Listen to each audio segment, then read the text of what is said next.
वो पहली बार का मिलना भी कितना पागल कर देता है। कुछ कुछ होता है सांसों में, ना जाने क्यों ये होता है। बाहों में भर के वो हमको मदहोश बनाने वाले हैं। कलियां न बिछाना राहों में, हम दिल को बिछाने वाले हैं। क्या तुम्हें पता है गुलशन। हेलो दोस्तों, आप सभी का स्वागत है आपके अपने YouTube चैनल मैथ मस्ती पर, और मैं हूं विपिन यादव। तो दोस्तों चलिए आज हम शुरू करते हैं। आज जो क्लास आपका होने जा रहा है, ये आने वाला जो एग्जाम है 1,32,000 रेलवे में बहाली, और इसका फरवरी के लास्ट तक नोटिफिकेशन आपको मिलेगा और मार्च से इसका ऑनलाइन शुरू हो जाएगा जैसा कि अनुमान लगाया जा रहा है। तो बहाली तो आना ही आना है। 10 दिन बाद होगा, 15 दिन बाद होगा तो सही, लेकिन हमारी तैयारी पहले से होनी चाहिए। तो इस बार का मेरा प्लान है 100 वीडियो का कोर्स, यानी कि 100वां वीडियो का ये पहला वीडियो। 100 वीडियो में से ये पहला वीडियो आपका है, और कंटिन्यू मैं अभी 100 वीडियो बनाऊंगा। पूरा फरवरी, पूरा मार्च हमारे पास होगा, अप्रैल भी हमारे पास होगा ऑनलाइन होते होते। यानी इतने समय में हम लोग 100 वीडियो का कोर्स कंप्लीट करेंगे। और एक बात, मैं कोई आलतू फालतू चीज मैं नहीं पढ़ाने जा रहा हूं। मैं वही चीज पढ़ाऊंगा जो एग्जाम में पूछे गए हैं या पूछे जाएंगे। मैं पढ़ाने जा रहा हूं घटना चक्र, यानी अब तक जितने भी क्वेश्चन पूछे गए हैं, भी पीछे 2003-4 यानी लगभग 17 साल तक के क्वेश्चन को मैं यहां, जो बार बार रिपीट हो रहा है क्वेश्चन, उसको मैं करवाऊंगा इस वीडियो में। तो टोटल 100 वीडियो देखना है। प्लेलिस्ट भी मैंने बना दिया है। ये पहला वीडियो, हर रोज एक वीडियो आपको देखने को मिलेगा। दोस्तों आप मुझे अनअकैडमी पर भी फॉलो कर सकते हैं। अनअकैडमी का मैं वेरीफाइड एजुकेटर हूं। वहाँ पर बहुत सारे मैंने लगभग पूरा मैथ पढ़ा ही दिया है। मैंने सारी वीडियो डाल दिया, फ्री में जाकर देख सकते हैं। अनअकैडमी का नीचे मैं लिंक दे दे रहा हूँ डिस्क्रिप्शन में, और मैंने पूरा एडवांस मैथ वहाँ भी पढ़ा दिया है। अगर आप एडवांस मैथ भी पढ़ना चाहते हैं, पूरा अंक गणित पढ़ना चाहते हैं, नंबर सिस्टम, तो नीचे मैं लिंक दे दे रहा हूँ कुछ वीडियो का। आप उस वीडियो को चलाकर अनअकैडमी पर पहुँच जाइए, और ग्रीन कलर में वहाँ पर फॉलो बटन होगा, उसे आप दबाकर फॉलो कर लीजिएगा। इससे क्या होगा कि वहाँ भी मैं जितनी वीडियो डालता हूँ वो भी आपको मिलते रहेगा। तो संख्या पद्धति यानी नंबर सिस्टम से हम आज के क्लास को शुरू करेंगे। हमारे पास यहाँ पर क्वेश्चन मेरे फोन में दिखेगा क्वेश्चन, और यहाँ पर आपके बोर्ड पर क्वेश्चन दिखेगा। जैसा कि आप पहला क्वेश्चन, दोस्तों एक बात और, मैं एकदम बेसिक से पढ़ाते हुए चलूंगा, हर क्वेश्चन का बेसिक भी समझाते चलूंगा और क्वेश्चन भी करवाते जाऊंगा। तो सबसे पहला क्वेश्चन जो आप लोग देख रहे हैं यहाँ पर बोर्ड पर, पहला क्वेश्चन, तो हम इस क्वेश्चन को अगर देखते हैं,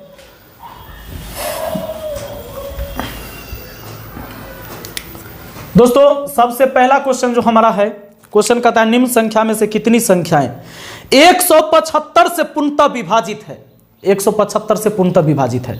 एक बात और दोस्तों, अगर आप हमारे नए व्यूअर हैं, अभी तक इस चैनल को सब्सक्राइब नहीं किया है, तो नीचे लाल कलर में सब्सक्राइब बटन होगा, चैनल को सब्सक्राइब कर लीजिए। दोस्तों सब्सक्राइब करने के बाद बेल आइकन भी दबा लीजिएगा, इसलिए बेल आइकन माने घंटा बजा दीजिएगा। अगर घंटा नहीं बजाइएगा तो मैं जितना भी वीडियो डालने वाला हूं किसी का नोटिफिकेशन आपको नहीं मिलेगा, आप नहीं देख पाएंगे। तो देख लीजिए, और इसका कोई चार्ज नहीं लगता है, बिल्कुल निःशुल्क है घंटा बजाने का। तो आइए ध्यान दीजिएगा। पहला क्वेश्चन, निम्नलिखित संख्या में कितनी संख्या 175 से पूर्णतः विभाजित है।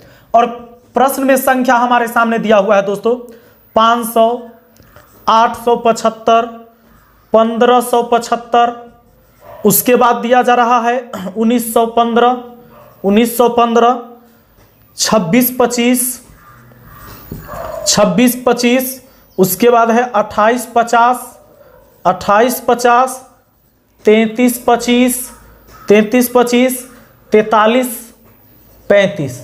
दोस्तों आपसे कह रहा है कि इसमें से कितना संख्या ऐसा होगा जो 175 से कटवे करेगा। तो सुनिए, 175 से कटने की बात हो रही है दोस्तों। 175 का ऐसा दो गुणनखंड तोड़ लीजिए जिसका HCF 1 हो, यानी आप कह सकते हो सर 25 सत्य 175 हो जाएगा। और 25 और 7 का तो HCF एक आना ही आना है। तो दोस्तों अगर कभी आपसे पूछे कि 12 से कटने का क्या रूल होगा, तो 12 से कटने का रूल यहां सुन लीजिए, ऐसा दो गुणनखंड जिसका HCF एक हो 3 4, यानी जो संख्या 3 और 4 से कटेगा वह संख्या 12 से भी कटेगा। आपसे पूछे 15 तो 3 5 15, क्योंकि 3 5 का मासा 1 है। जो संख्या 3 और 5 से कटेगा वह संख्या 15 से भी जरूर कटेगा। तो आइए अब बात करते हैं 175 के लिए। तो 25 7 25 और 7 का HCF एक होगा, यानी जो संख्या 25 से कटेगा और 7 से कटेगा, इन दोनों से कटेगा तभी कोई संख्या 175 से भी कटेगा। मेरी बात को सुनिए। और 25 से कटने का नियम, 7 से तक किसी में भाग दे लीजिएगा, बहुत आसान है, नहीं है कि ना। अब सुनिए, लेकिन 25 से कटने का नियम है दोस्तों, अंतिम का 2 अंक कटना चाहिए। अंतिम से 2 अंक कटना चाहिए तभी वह संख्या 25 से कटेगा। अंतिम से 2 अंक कटना चाहिए तभी वो संख्या 25 से कटेगा। तब 25 से पहले चेक करते हैं कौन कौन कटेगा। ये भी कटेगा। अंतिम का नियम है कि अंतिम का 2 अंक 25 से कटना चाहिए। अंतिम से 2 अंक कटना चाहिए, या अंत में डबल जीरो हो। अंत में कितना जीरो हो? डबल जीरो हो तो कटेगा। ये कटेगा 25 से, ये 25 से कटेगा, ये 25 से कटेगा, ये 25 से नहीं कटेगा, ये 25 से कटेगा, 25 से कटेगा, 25 से कटेगा, 25 से नहीं कटेगा।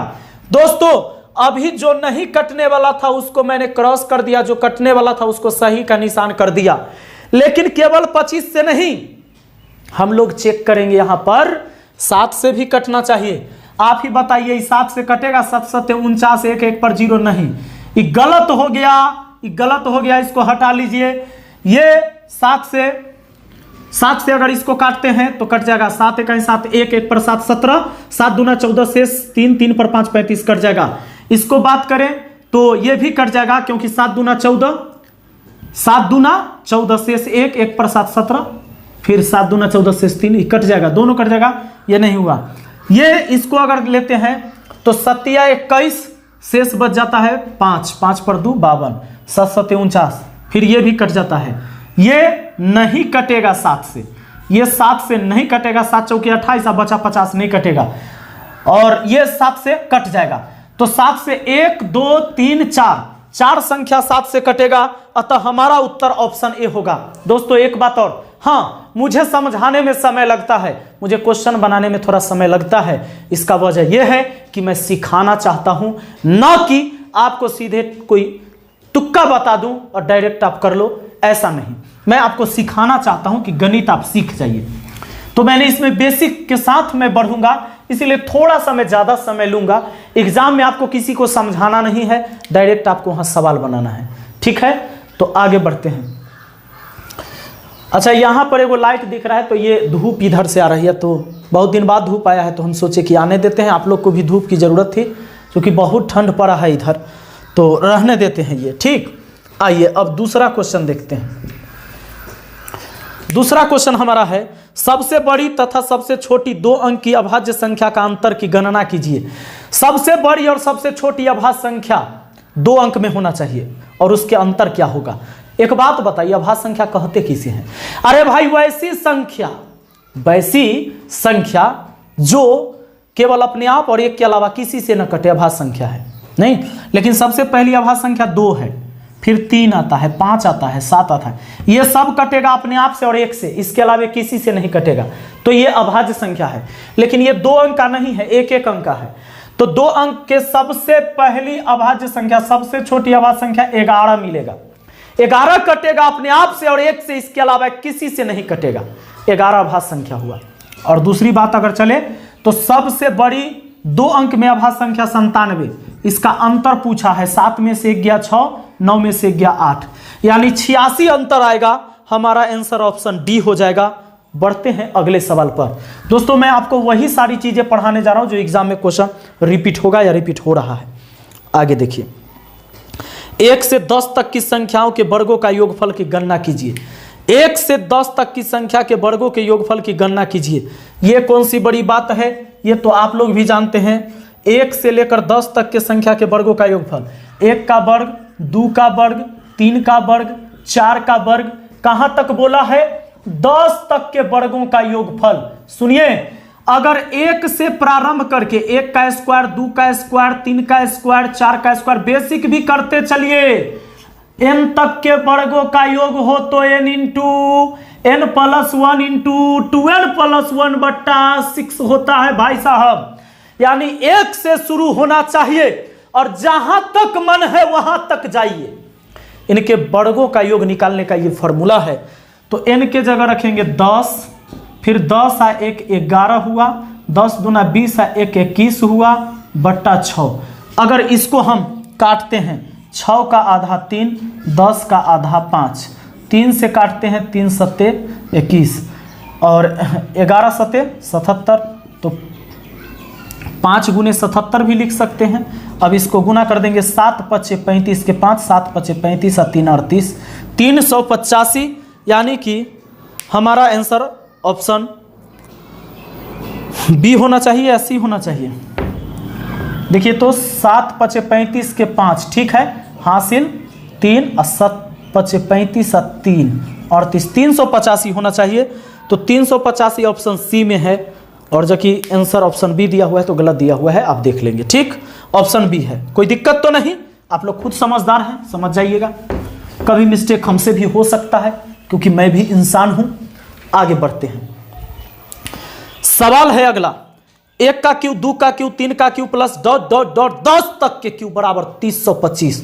तो 2 का क्यूब, 4 का क्यूब, 6 का cube plus dot dot dot dot dot dot 20 तक के क्यूब का मान क्या होगा? लीजिए सवाल तक कहता है चौथा कि भाई 1 का क्यूब प्लस 2 का क्यूब प्लस 3 का cube plus dot dot dot dot 10 तक का क्यूब बराबर है 30 25। तो पूछा जा रहा है हम लोगों से कि 2 का क्यूब प्लस 4 का क्यूब प्लस 6 का क्यूब, ठीक है, खाली सम संख्या वाला। फिर आगे बढ़ते 20 तक का क्यूब का मान क्या होगा? एक बात सुनिए, देखिए सवाल कई बार आ चुका है, TTCC GC जेकरा में आना है, EG BG CG कुछों में पूछेगा ऐसा क्वेश्चन ना, कहीं भी पूछ ले, हाँ दिल्ली इलाहाबाद कहीं भी। तो देखिए तरीका है बनाने का, 1 से लेकर लगातार दिया 10 तक के क्यों, यहां 2 से 20 तक गया, तो जितना टर्म ऊपर है उतना ही टर्म नीचे है, क्योंकि 1 छोड़ के गया तब 20 तक गया, लगातार गया है तो 10 तक गया है।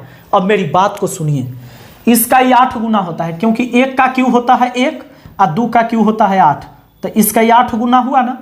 2 का क्यू होता है 8 और 4 का क्यू होता है 64, यानी इसका ही 8 गुना हुआ ना, सबका 8 गुना, ऊपर वाला का नीचे वाला 8 गुना, ऊपर वाला का नीचे वाला कितना है? 8 गुना है, ऊपर वाला का नीचे वाला 8 गुना है भाई साहब। तो यहाँ ऊपर वाला का नीचे वाला 8 गुना आंसर आएगा, इसका 8 गुना यहाँ वाला आएगा 3000, ये है 3025 का 8 गुना आंसर आएगा, यानी 3025 का 8 गुना, तो 3000 में 8 से गुना तो 8 3 24,000, 25 8 200, 8 3 24,200 आपका आंसर 24,200 बोले तो उत्तर होगा ऑप्शन डी। बढ़े अगले सवाल पर, चलिए। वो पहली बार का मिलना भी कितना पागल कर देता है, कुछ कुछ होता है सांसों में ना जाने क्यों वे होता है। अगला सवाल देखिए, 1 से 100 तक की गिनती में अंक 2 दहाई के स्थान पर कितनी बार आता है? कहता है 1 से 100 तक की गिनती में, 1 से 100 तक की गिनती में अंक 2 दहाई स्थान पर कितना बार आता है? एक से लेकर जाइएगा 1 2 3 4 5 इस तरह से जाइएगा, तो कहता है कि 2 दहाई स्थान पर कितना बार आएगा ये बताइए। सुनिए सुनिए सुनिए सुनिए, सुनिए, दहाई स्थान पर 2 केवल और केवल 20 से लेकर 29 तक आएगा और कहीं नहीं आएगा, टोटल 10 बार हो जाएगा, क्योंकि 20 21 22 23, 24, 25, 26, 27, 28, 29, 30 तो नहीं हुआ, दहाई स्थान पर 3 ना है। इसको इकाई, इसको दहाई बोलते हैं, इकाई दहाई, दहाई पर 2 हमेशा है ना, तो कितने बार हुआ? 10 बार। एक बार यहां 2, 3, 4, 5, 6, 7, 8, 9, 10, यानी कितने बार आएगा? तो 10 बार आएगा, 10 बार आएगा। ऑप्शन सी हो जाएगा, ऑप्शन सी। तो अब हमारा क्वेश्चन जो अगला है वो क्वेश्चन नंबर 6 है। तो 6 नंबर सवाल को जब हम देखेंगे, क्या कहता है 6 नंबर सवाल? कहता है कि वह छोटी से छोटी 6 अंकों की संख्या ज्ञात करें, वह छोटी से छोटी 6 अंकों की संख्या ज्ञात करें जो 18 का गुणज है। तो सुनिए सुनिए, 6 अंकों की छोटी से छोटी संख्या ज्ञात करे जो 18 का गुणज हो।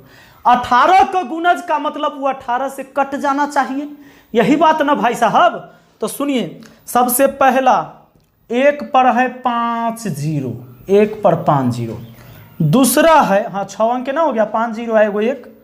ऑप्शन बी है 4 गो 9 है और 2 गो 0 है। ऑप्शन सी है 1 पर है 4 0 तब 8 है। और ऑप्शन डी है 1 पर कितना 0? 4 0 और तब 6 है।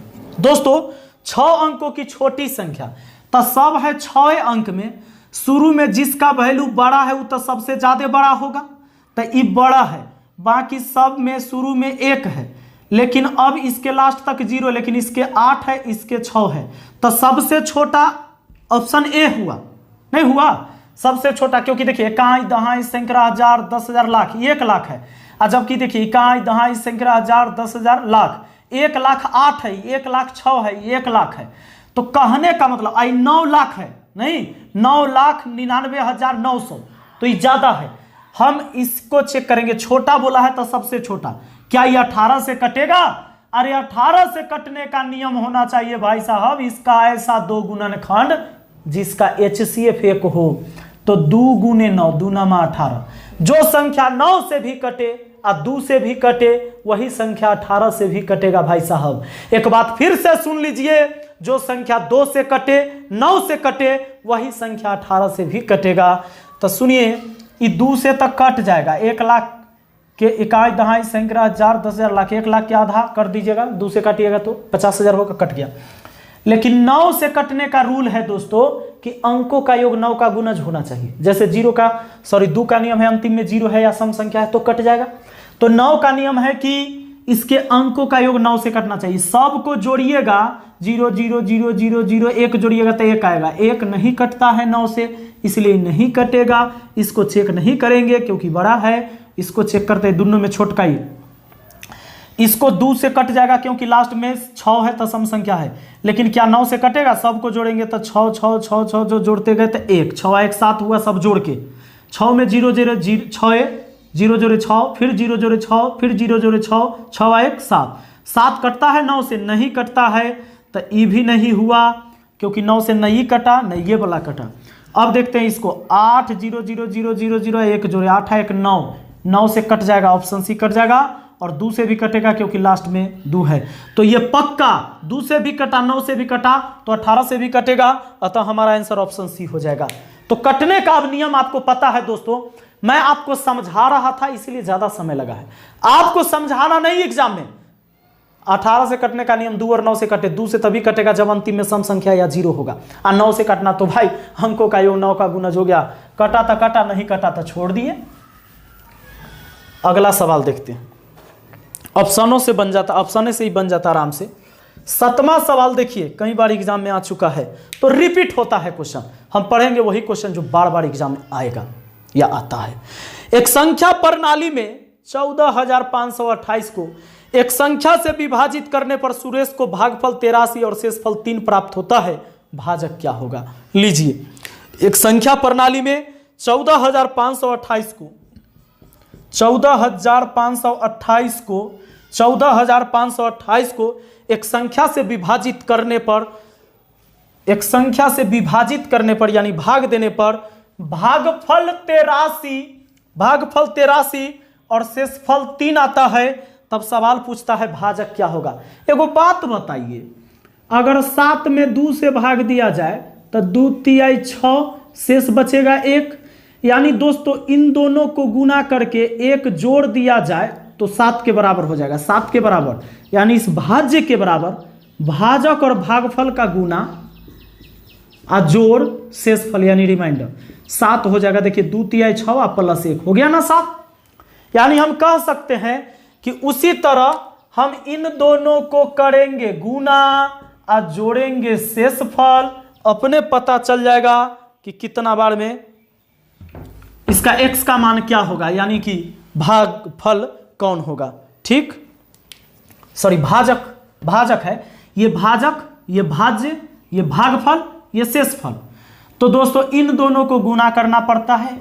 x गुने 83, शेष जोड़ लीजिए 3, इसको जोड़ लीजिएगा तो ये इन दोनों का गुना करके इसको जोड़ने से इसके बराबर होता है, यानी 14,528 के बराबर।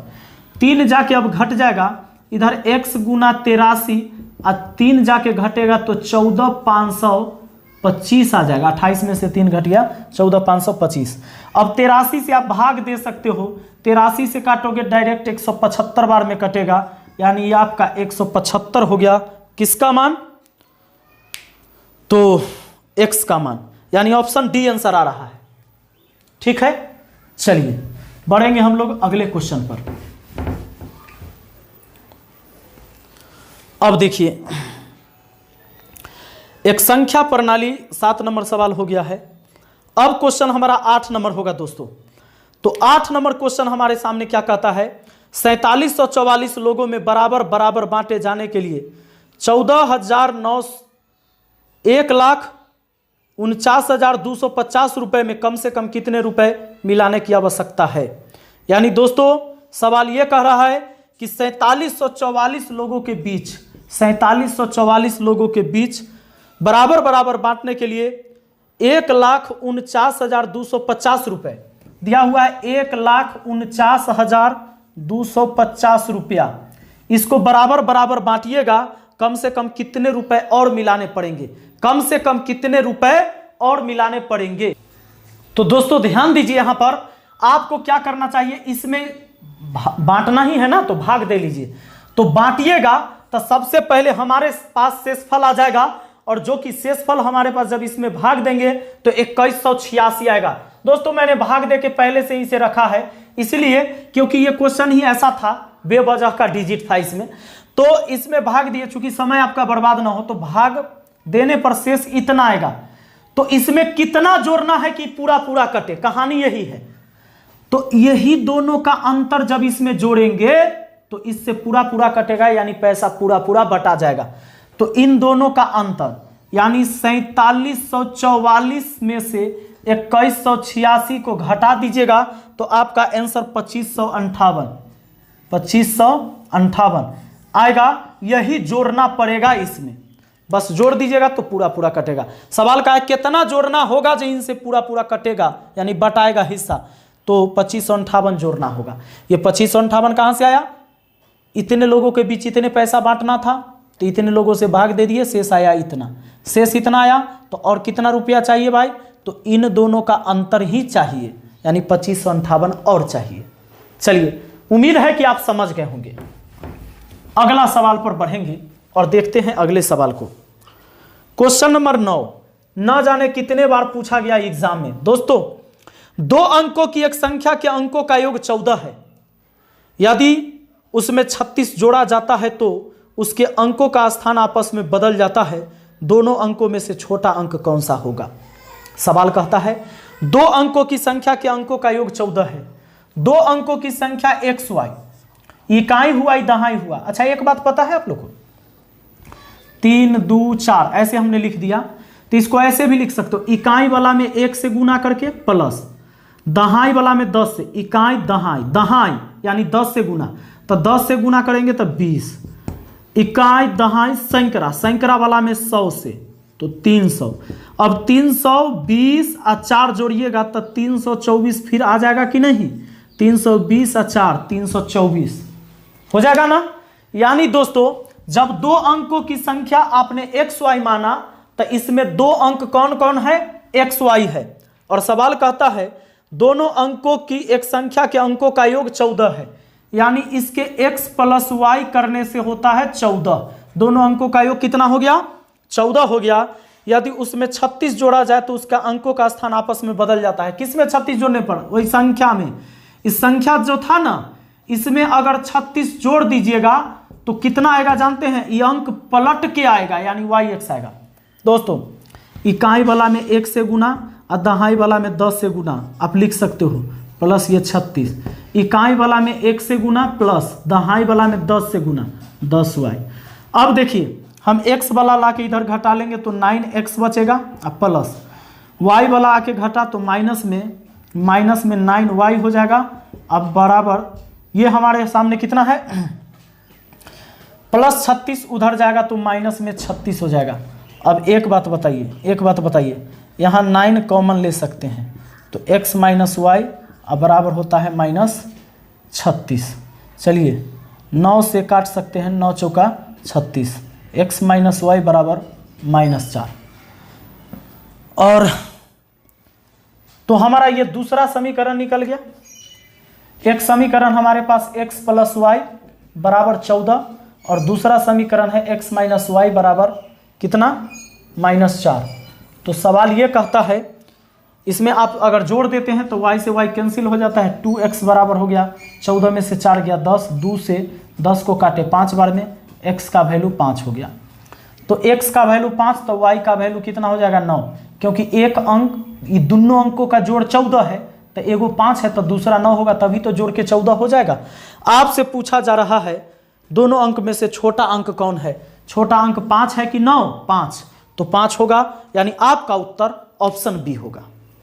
आगे बढ़े, चलिए बिल्कुल।